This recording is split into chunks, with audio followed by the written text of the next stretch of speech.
Hello and welcome back to All My Art and Soul.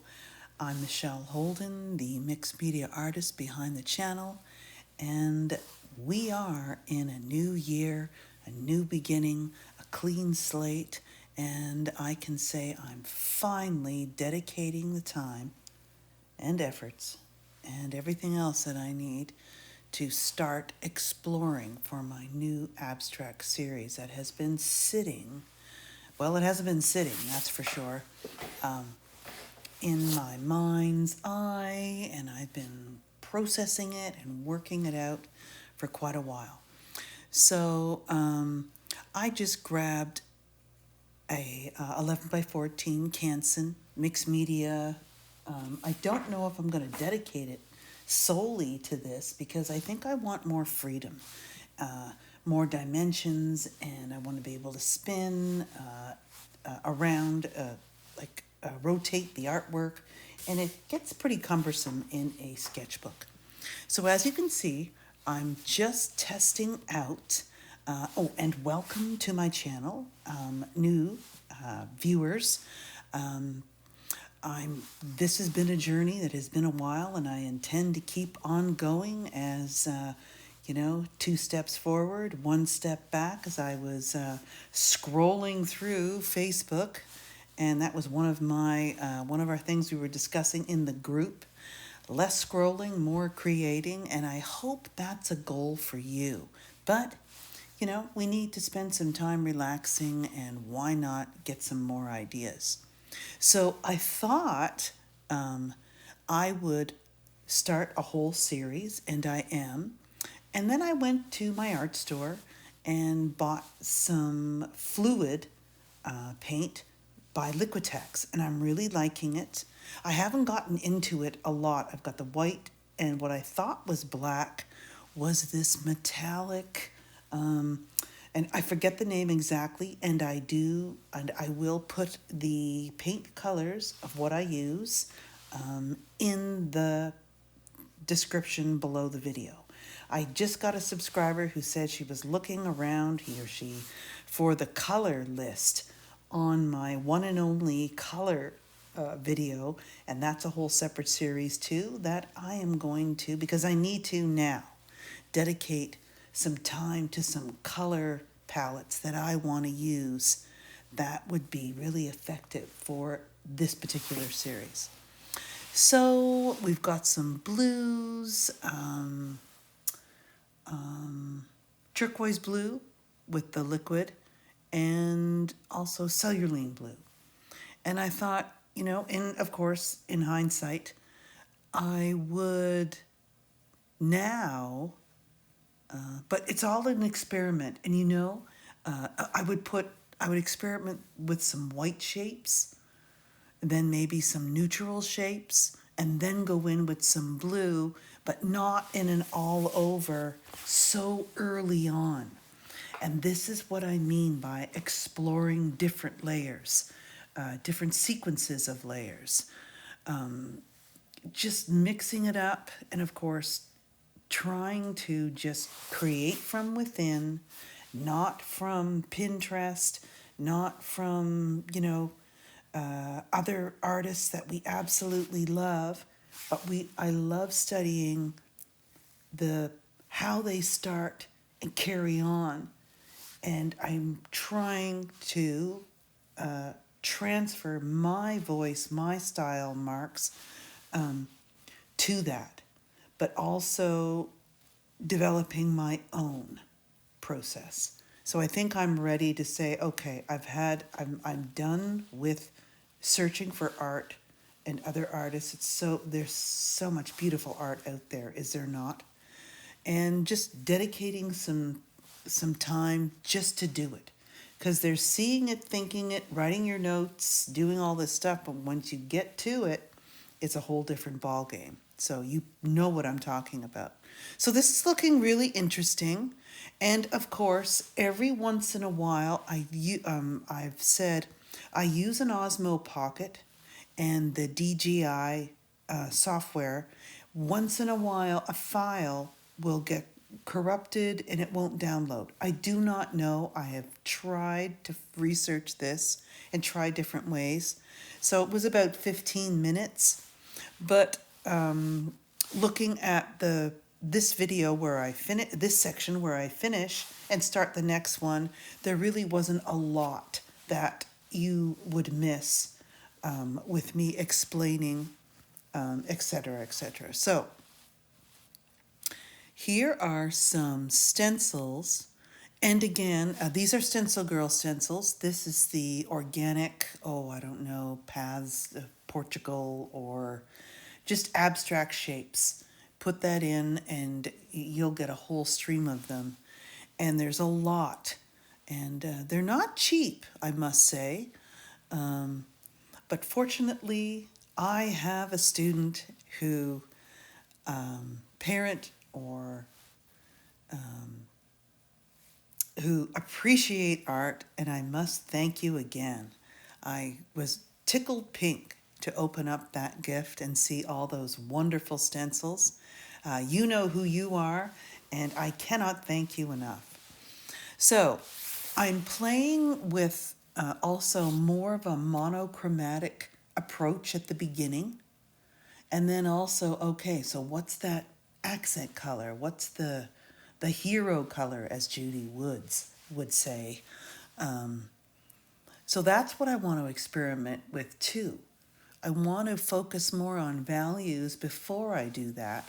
And then in those color videos, that's where I want to experiment and play with mixing my own colors, or at least a little bit, and trying to get some more, just more interest in unity and all of those things that refer to color.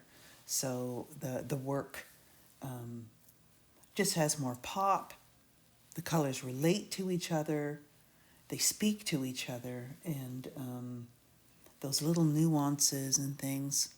So as you've noticed, and when I want to overlap, as you can see. So I thought, well, why don't I just take the same stencil and look at the shapes, flip it or whatever, so you've got this thing happening. And I ran out of cosmetic sponges there from the dollar store. So I just got the cheap ones from the dollar store and I cut them up. And I like them. They're firm. And if you rinse them right away, you can reuse them again. So this is looking sort of, yeah. Oh, and right there is when, as you can see, I lost the previous one. So I added some line with the Posco markers on the top. And I was just playing with a very thin layer of more gray and the transparent titanium white by Liquitex. So I'm just drawing this now, and while I'm doing that, I usually edit it out, especially if it's too long with the drawing, but it's a really good time to just chat. How are you feeling this year about any new work? New goals? I know I've asked my Facebook group and we're having some wonderful discussions ongoing. So don't forget to first like and subscribe if you are enjoying this content, and hop on over to the Facebook group. We will be doing some monthly or so lives and more of tutorials and tips. So I can't wait to see you there. So this piece, the circular piece up there, it's okay there now that I look at it. And then if I did some layering over it, that's the Parchment tracing paper, and it's very waxy. So I have to be careful with how I'm applying it, and I do end up applying the piece that's in the middle, the smaller rectangular piece. And right now I'm just gathering a whole bunch of collages there at the side, just making some decisions, reacting and responding. And you see that piece, and I love echoing the same patterns or shapes, but in different ways. So I needed a break. gathering some more materials, and here we are again. And thinking a little more clearly, and that is my word for 2023, clarity. There's nothing better than clarity to help you keep moving forward. It affects everything. So that's what I'm trying to get to with this particular practice. Abstract art journaling series that is part 1 today. And there'll be different things. Just anything that I'm wanting to do to explore, that's what we're going to do. And you can watch or create along with me in your own way. Even using small little art journals. I love those now. And it's really good for us to adapt to different sizes, because I'm really aiming to go large here. So in that pile of collage, as you just saw, which was more blues with a little bit of, it's yellow oxide that I have. I guess Liquitex, that's what they call it, but it's a little more, the hue is stronger than an ochre. And I love negative space. So this collage, again, is created with a brayer, just rolling across different papers as I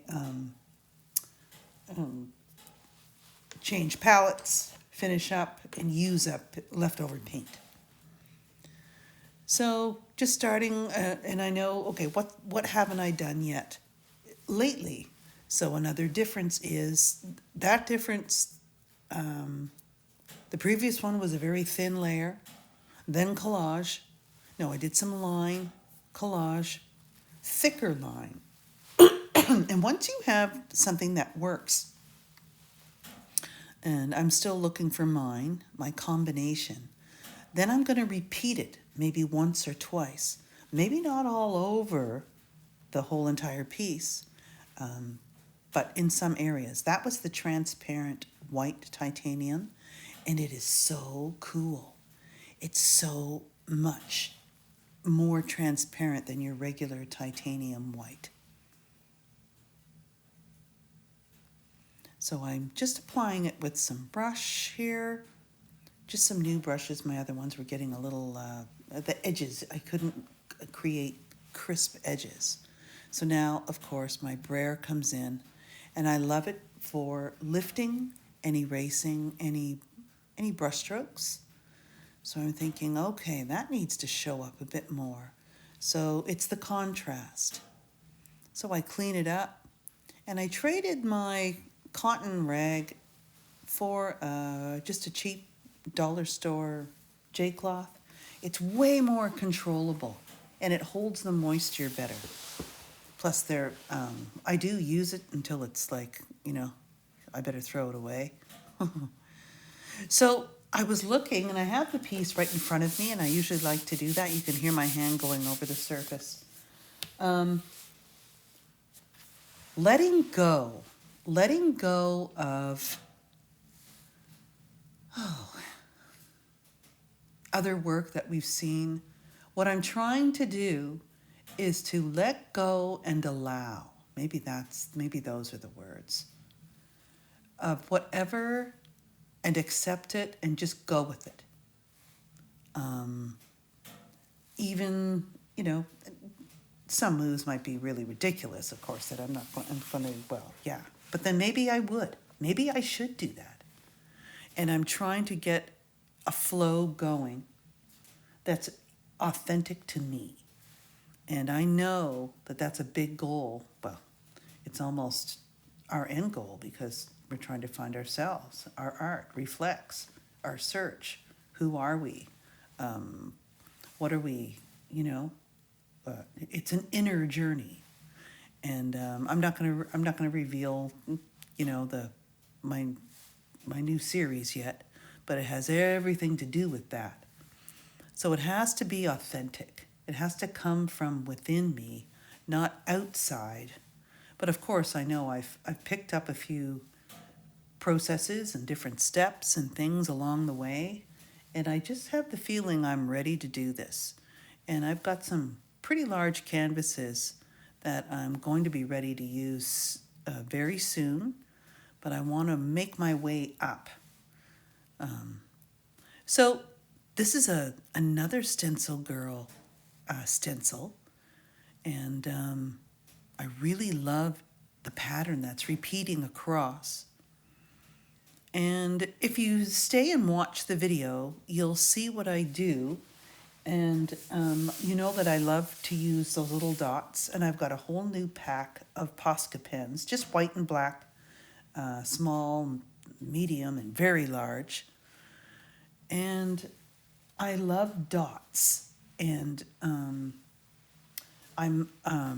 it's my culture that I also, it's just a mere beginning, but I love the Métis dot painting, and I always have wanted to incorporate it in my work in some form.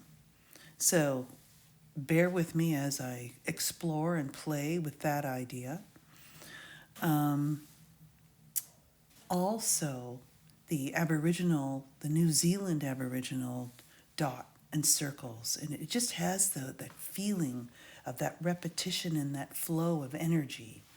So I guess I'm really going for a big thing here. I'm starting to get clearer as to what it is. What is it that I'm searching for? I want to paint the unseen energy, not the unseen, futuristic unseen, which metaphorically would fit in there as well. And I just love metaphors. So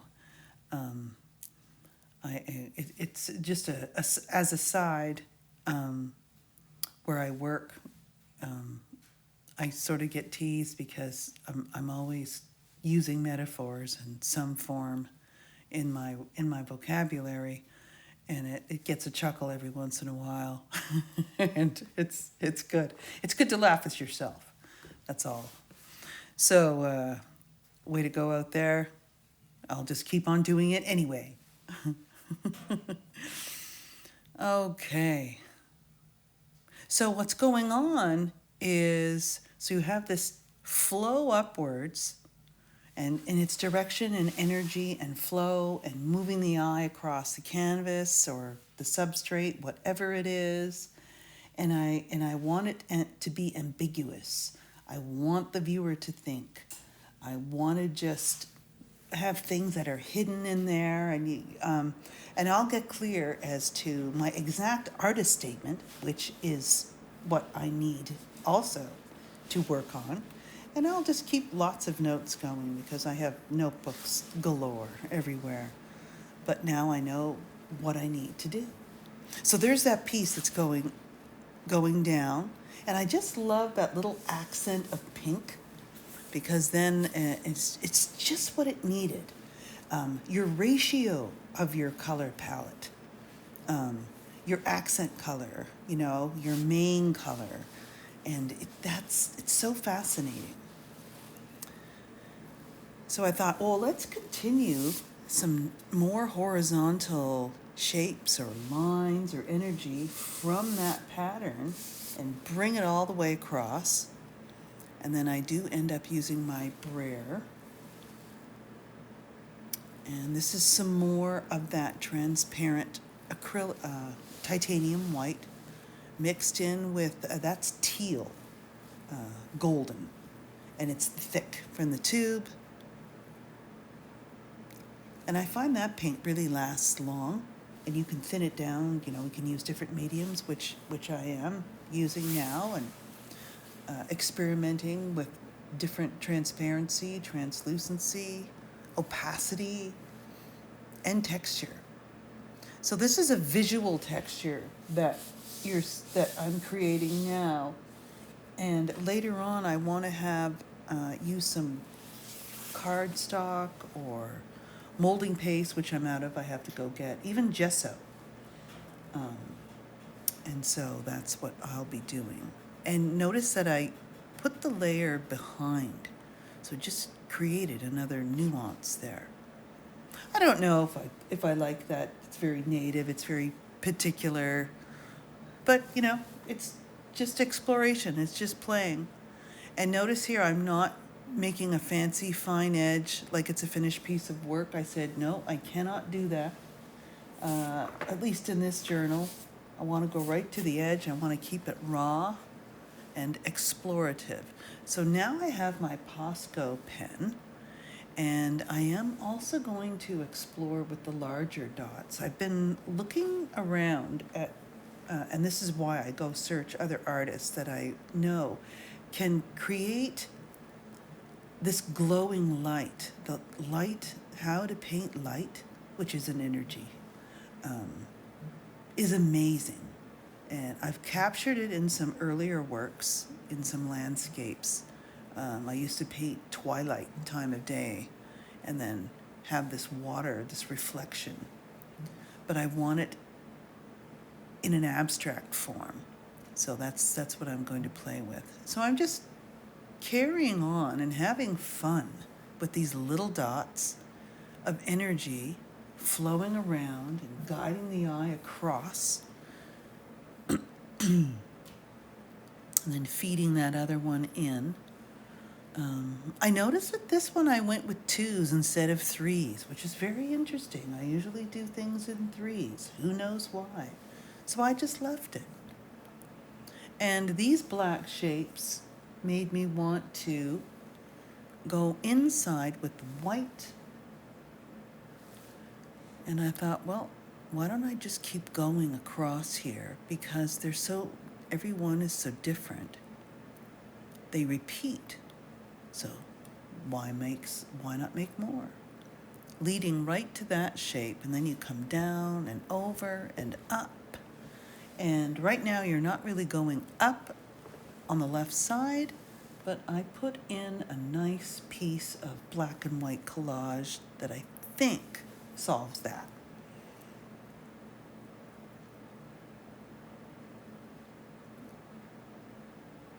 And just trying to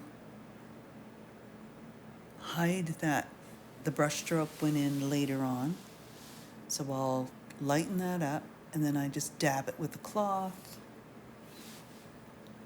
And maybe something else will go in there, pattern or something. I'm not sure. Or leave well enough alone. So I love this. And adding more of that, just that little bit of texture. And that's what the brayer does. It's such a really interesting, and it's a physical texture once the paint dries. So the spritzer, eyeglass spritzer, is very fine, and it's great for art journals because it doesn't oversaturate, and you can just, put a little bit there. So that's pretty dark, so I want to lift that up, and I realized that worked enough, and I thought, by putting that paper there, then of course I ruined it. I was thinking of going light, but I usually do that all the time, so I'm not going to. This whole journey, this whole series is to explore new things. At least that's what my purpose is. I don't know what your purpose is, but I really hope you enjoy this content and like and subscribe, because I need to build my channel and reach as many people as I can. And here comes the pink. Oh, it's so nice. Now I might have overdone it, but you see how you can just cover that up again and fade it out, going from left to right, which would help move the eye over as well.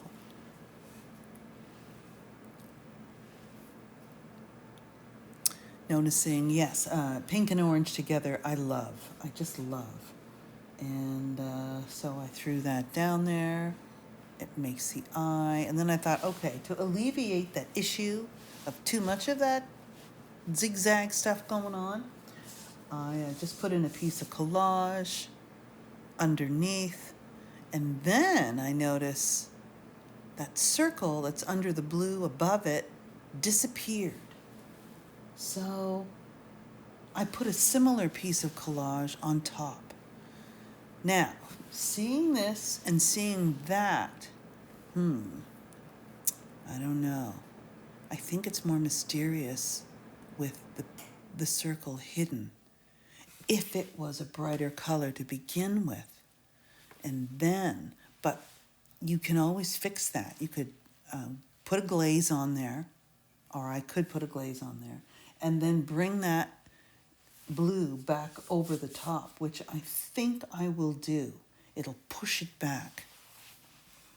So, we're coming to the end. And then I decide to do that, which is a little too swirly. But that's where we have to go. We've got to take risks. You know, making a swirly line. Well, what kind of a risk is that? It's a risk. It's something new.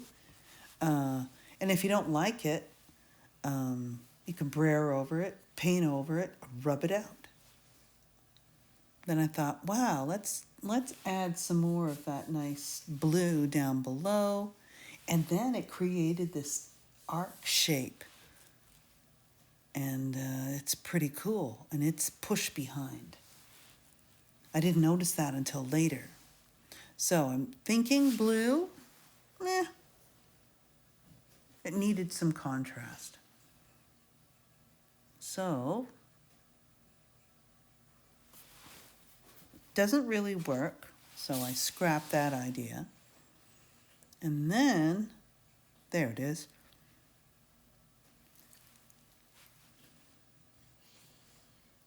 Okay.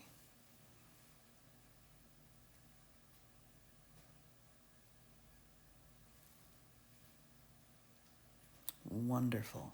Okay, so I hope you're enjoying the very first one. I know I had to finish the Journey of 3 paintings, and I hope you really like that one. I really love those. And they're now joined with 2, so now it's a series of 5. Sort of strange. It should be one more for 6, but hey, that's just how it turned out. There we go. So now what's happening, that orange is now diagonally across from that upper left-hand orange with all that pink, and it's balancing. So I'm trying to get this. These are just brand new, and they've taken some time, but they're all activated now because I've ruined some before, and I don't know why. Pushing too hard on them. And if you have any other markers or materials that you suggest, either share them here in the comments or hop on over to the Facebook group and share any tips over there. Because we're we're about 640 members now. And so it's time to really get going. And there's that little piece of black and white collage. And it balances nicely. So then I thought, okay, I need some subtle line because I love my line. So I usually use my white and black China markers for that. And that just that little dash of line. I love the combination of drawing and line amongst painting and collage. I guess it's messy layers, and then you've got this controlled line, and what a neat difference. So it just called for these little splashes. Sorry everybody, but I just love it, and I just didn't want to overdo it this time, so it just added that subtle texture. And there's only one piece of tape to tear off, and here comes the dryer. So interesting piece, very different from my other. Well, I think it's different anyway. It's definitely going in a direction that I want to go. And I hope you enjoyed. And I will see you in the next video. Oh, by the way, my takeaway is keep exploring a variety of layers in different materials. And here's the slow close up. And I will see you in the next video. Don't forget to like and subscribe and share.